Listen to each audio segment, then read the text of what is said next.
roll it up because we're in California and we roll our leaves. Hey, it's Chelsea here at Messermeister HQ, and the fall equinox is upon us, and we got a perfect fall cocktail. We're gonna do a basil fig vodka smash. Start out with our figs.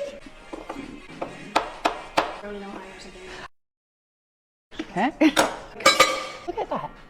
That is so cool. 1 cup sliced figs is about 4 large figs. Half a cup of basil. I personally love chiffonading basil. Stack those leaves up, biggest to smallest, roll it up, and now you cut it. Your beautiful chiffonade. Our salt, and 1 tablespoon of honey. And here comes the mash. Hey!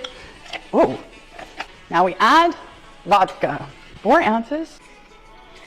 You can let it sit for 30 minutes and let all the ingredients infuse with the vodka. 30 minutes is up. Add ice. Too cold to hold. You top with a little sparkling water. Come on, buddy. Come on, buddy. Float. Oh, it's a sinker.